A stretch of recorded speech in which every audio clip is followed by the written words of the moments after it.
Қайырлы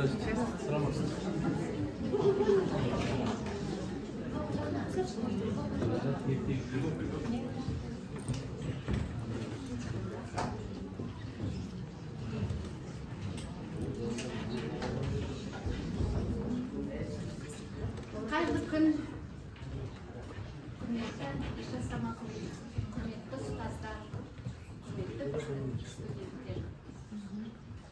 Бүгін сіздердің алдарыңызда кезекті Тілеуқасы Бейсенбектің музыкалық ертегісі «Еркелак» қойылымы болады. Енді жалпы бұл театр дегеніміз әр адамның бойында ашылып сақталуы керек маңызды бір талант. Баланың шығармашылық қызметі мен шығармашылық қабілеттерін дамыту, оны қазіргі заманғы әлеуметтік құрылымның әлеуметтік экономикалық және рухани бағыттарының ажырамас бөлігі деп ойлаймын. Театр ол шығармашылық адамның ортасы. Грек тілінен аударғанда сауық орны деген мағынаны білдіреді екен. Мұнда әрине осы ортаның өзінің беретін, бұл мекеннің өзінің беретін өз құндылығы бар. Өйткені театр көрермендерге әрдайым дұрыс жол көрсетіп отырады. Адам баласын жақсы жағына өзгеріп, өзін түсініп, рухани өсуіне, дамуына септігін тигізері сөзсіз. Кезінде Жүсіпбек Аймауытов айта кеткендей, театр деген нәрсе ермек емес, көңіл көтеру де емес. Ол үлгі, ол тәрбие, ол өнер орны деген болатын. Олай болса, театр өнеріне баулудың бірден бір жолы, бұл жаңағы жолы, ол мақсаты, олардың бойларында қасиеттерін түсіну, сезіну, байқау, сахна мәдениетіне үйрету, ойын айта білу, сөз мәдениеті және ырғақ мәдениетін, эстетикалық талғамын дамыту, дикция ең бастысы. Осылардың бәрін біз осы сабақ барысында мақсатқа қойған болатынбыз. Және де бұл театр есте сақтау қабілетін арттыру, партнерін тыңдау, өзі жасаған образын сезіну, түсіну, оны сомдау. Бұл әрине баланы тәрбиелеу мен дамыту ісіне байланысты мақсаттарды шешуде театр ерекше рөл атқарады деп ойлаймын. Театр қоғамды адамгершілік пен рухани құндылыққа бастайтын жол десек те артық айтпаймын. Өйткені әр ұстаз, әр баланың жүрегінің кілтін табу керек. Өйткені музыка жүрек кілті. Тәрбие барысында ұлттық құндылықтарымыз арқылы жол көрсетер болсақ, жастарымыз еліміздің әлеуметтік мәдени өзгерістеріне бейімделе алады деп сеніммен айтуға болады. Қысқаша сіздерге Тілеуқасы Бейсенбек ағамыз туралы айта кетейін. Ол кісі 1942 жылы өмірге келген болатын. Ол кісі өзінің өнер ордасында академик Ахмет Жұбановтың лекцияларын тыңдап, өйткені бұл кісі 1968 жылы Алматыдағы Қазақ Құрман Қазатында консерваториясын дирижер ретінде дәріс алған болатын. Осы дәріс алу кезінде ол кісі Латиф Хамидиден, жаңағы Шамғон Ахмет Жұбановтың лекцияларын тыңдаған, дирижер Шамғон Қажығалиев, композитор Нағым Мендіғалиев, ғалым Нұрқиян Кетегеновтардан білім, тәрбие алған болатын. Енді Тілеуқасы Бейсенбектің енді айта кететін болсақ, осы жастарға, балаларға арналып жазған көп кісінің жаңағы ертегілері бар, соның бірі Еркелак. Қазір енді көп сөйлеп қозғамай қояйын. Сіздердің алдарыңызда музыка бөлімі, білім беру бөлімінің 1-ші, 2-ші, 3-ші, 4-ші курс менің классымнан сол балалардың жаңағы жасауы менен Тілеуқасы Бейсенбектің Еркелак деген музыкалық ертегісін тыңдауға шақырамын.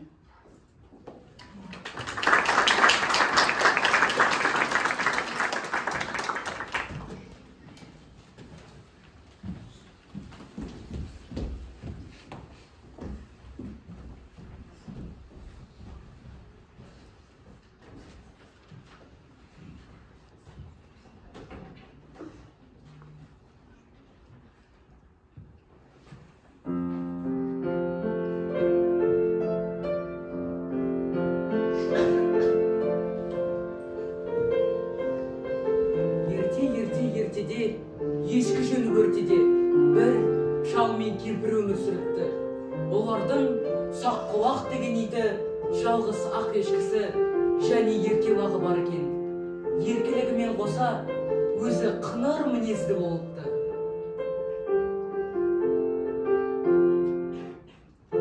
Бір күні лақ лепіріп, тастан тасқа секіріп ойнап жүреді.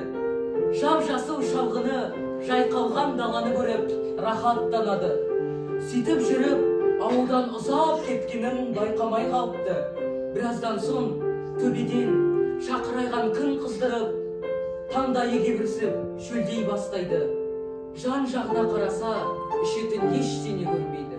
Ол бұлақты іздеп кетеді.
Сол кезде тастың артынан жаландап қасқыр шыға келеді. Бұрын қасқырды көрмеген уақ шошып кетеді. Ой, сен кімсің? Мен итпін ғой, танымай қалдым ба еркелі? Сен Саққұлақсың ба? Иә, Саққұлақтың өзімін. Саққұлақ, мен шөлдедім. Бұлақты қайдан табамыз? Ана жақта суянды бұлақ бар. Жүр соған апарайын.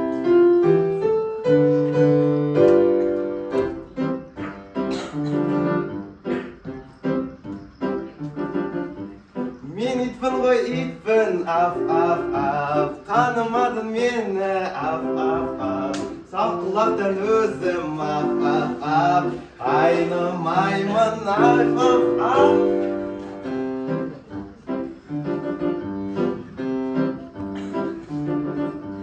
Менің атым Саққұлақ, айтсан келем шапқылап, өзім ертіп апарам, жүрем сырттан бақылап. Менің атым Саққұлақ, білем қайда аққұлақ, өзім ертіп апарам, жүрем сырттан бақылап.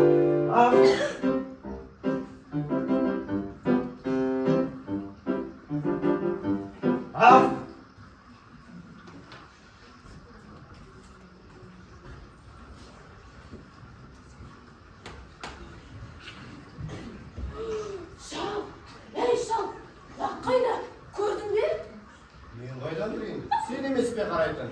Ей шал, сенің есің дұрыс па? Осы үйдің бар шаруасына мен қарасам, сен де ай бағып отырсың ба? Жалғызлақты қарағанға шаршап қаласың ба? Әй, мал дегенде жалғызлақ пен қос ешкі біткен екен анау тайқыман тайға. Енді содан айырылып жалқау. Бар ізде, қап еркелақты. Онсыз үйге келуші болма.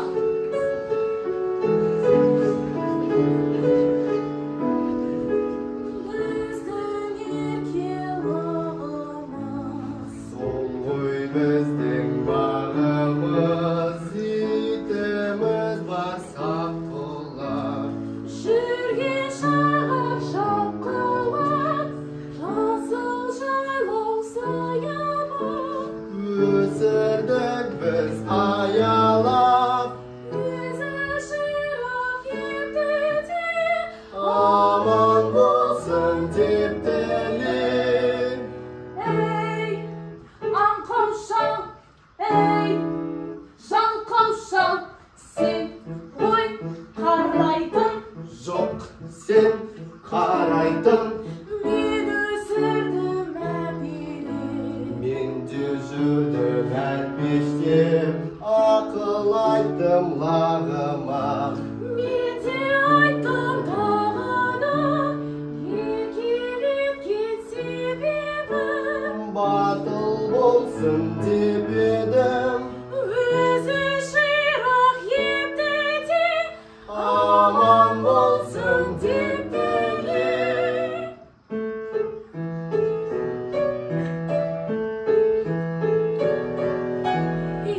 еркелағым алыңға, Жорымайыр жаманға, оралатын кез еді. жүрек нені сезеді. Шал сенде көрістесіп, Қасқыр қалсын кездесіп, мылтықты ал қолыңа. сәтті тілек жолыма. Лавды іздеші, Іздейін, күндер үзбей, үзбейін, тездет енді, тездетем, тездетсеңші. тездетем. Саңқұлақты Ертемін, ізін тапсын, еркенің, үмітімді ақтасам, үйге келе таппасың. оны қайдан табамын? Таппасың. Саққұлақты ертіп ал, қолыңа мылтығыңды ал. Ұмытып кетті. Еркелақты таппасаң, жаныңды алам.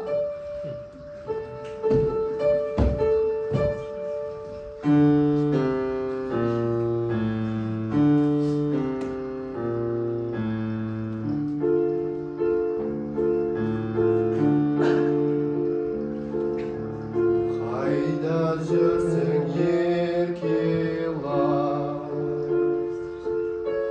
ержетесің ертең-ақ. Үмітіңді үзбейін, қайда жүрсің еркелап, қайда жүрсің еркелап.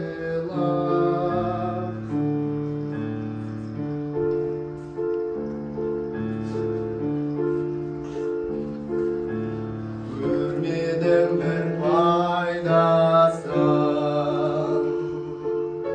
еркелағым қайдасың?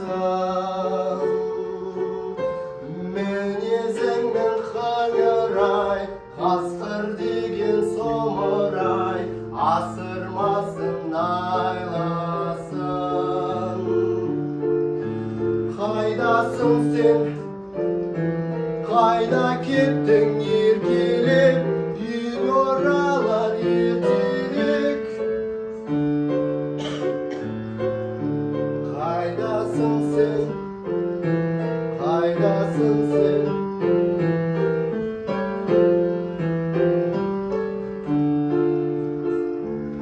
Қайдан сені іздеймін? Үмітімді үзбеймін. Тірі болсаң өлмеген, шығарсың ал шөлдеген, шыдамды бол төзімді. Болсаң екен сен тірі, өлтіреді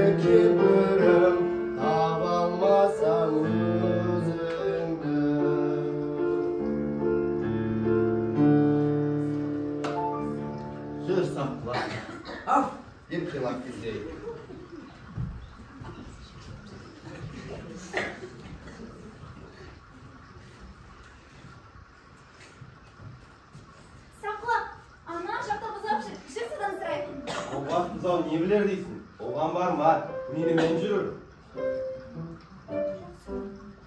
Сен ұзақ екен маған. Қалқуынан шайнасам бармасың. Саққұлақ, сен не деп кеттің? Түсінбей қалдың ғой? Әкесін ай деген ғой. Бұзаулар сипағанды жақсы көреді.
Шіркін, бұлақ суынан ешетсің Саққұлақ.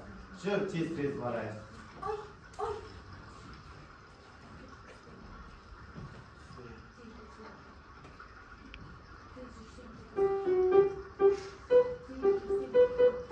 Тез жүрсеңші, жүр.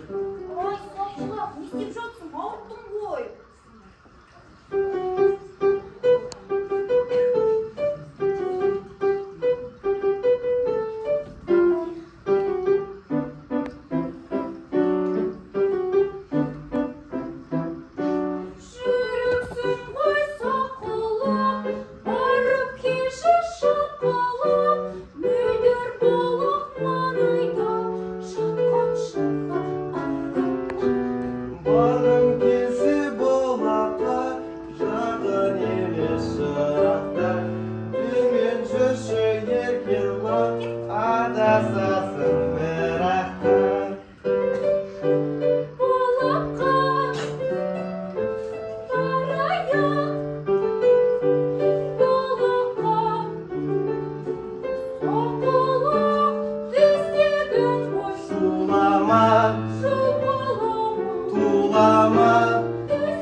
Çık kettik.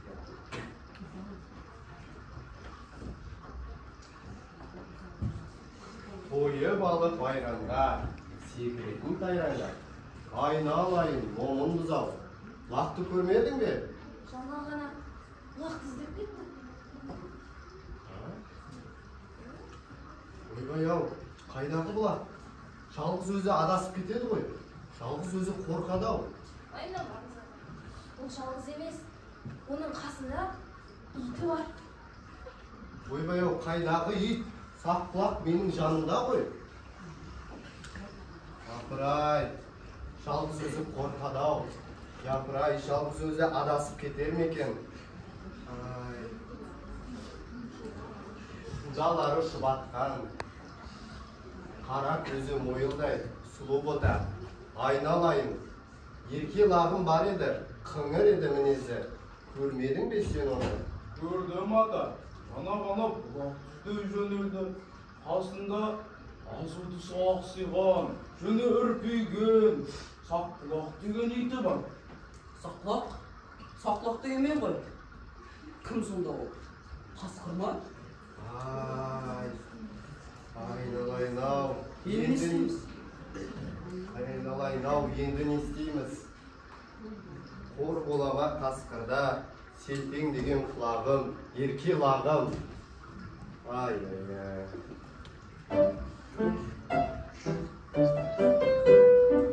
Сақлақ, қолынан бәк.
Бұл менің итім ғой, Сақлақ.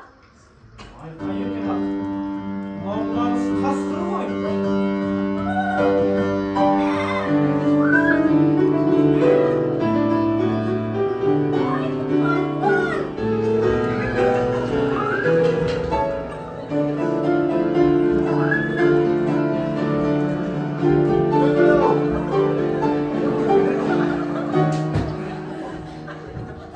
Айналайын, ерке лақ. Айналайын-ау. Әзер таптың өзіңді. Не бар еді бұлақта, шығып кеттің жыраққа. Азық бола жаздадың, азуларынан қасқырға. Жан жануар қатқан, таудан аққан бұлақтан. Анаңның сүті нәрлемес пе? Сақта еркелақ соны естсе. Әр төлдің өз анасы бар. Аял айтым анасы бар. Ардақта анаңды, ана сүтін қастерле. Жүр еркелақ, үйге қайтайық.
Барлығы қуанып, еркелақты ортаға алып, оның аман қалғанына той жасайды. Шау мен кемпір татуасып, думанды қыздыра түседі. Қыңыр еркелақтың рөлін ойнаған Каримова Мадина.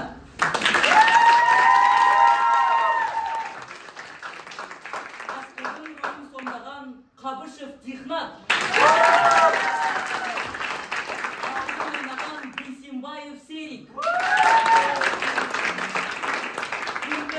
Казимова Ахниев.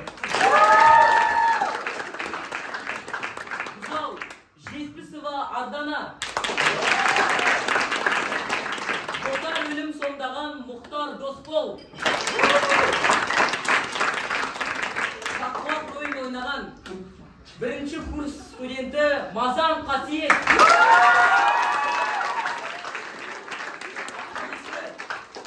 Ақ ешкі Құлынжан Малика. Концертмейстер Бурманова Динара. Құлын Санақбай Жәнібек. Концертмейстер Бурманова Динара Абаевна.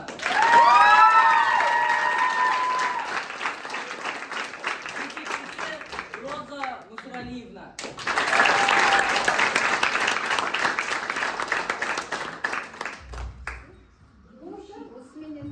Сіздерге арналған еркелақ атты музыкалық ертегіміз аяқталды. Бұлақты қапты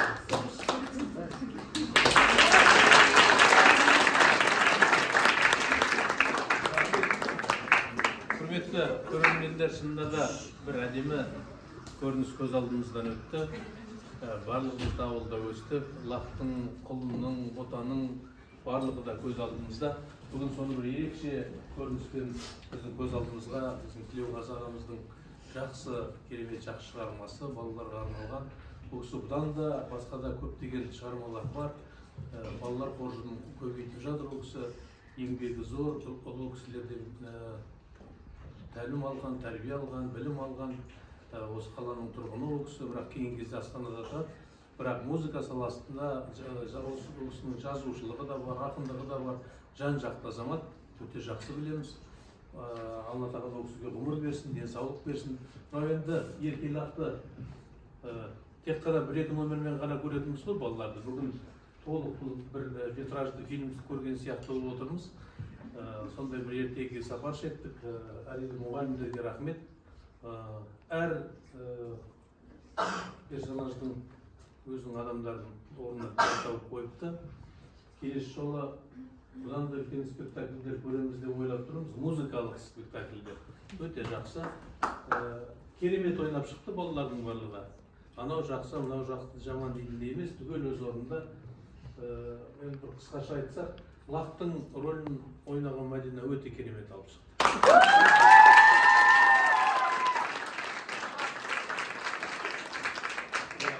Лақтың мамасын естімей қалдық бірақ. Әдемі сондай. Сосын Қасқыр өз рөлінде.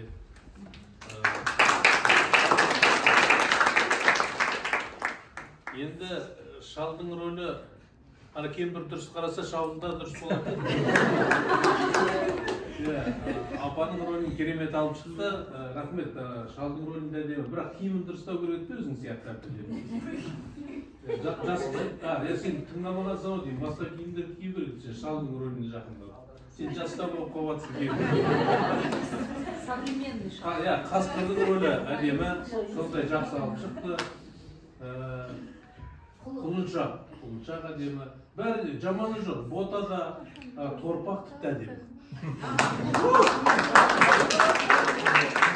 Zaten үйренгенбіз ғой, біз аудио, негізі торпақты. Ал енді, білмеймін, 4-ші курстың студенттер келіспеді ме сақтылақ болуға 1-ші курста алып тұрды. Сен осы рөлге жарайсың деген аудио. Әдемі, бақылдар. Розница Алина, рахмет. Өте жақсы.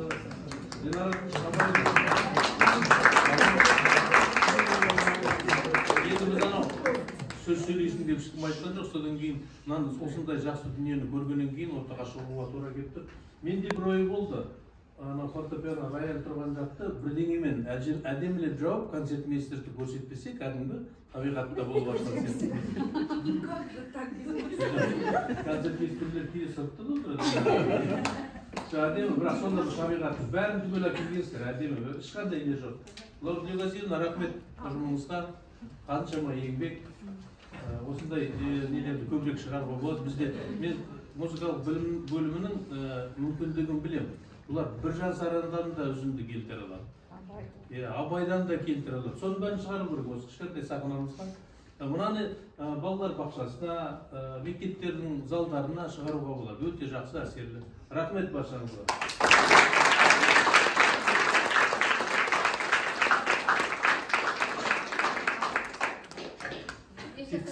Тағы бір қойасыздар ма бұл? Бис.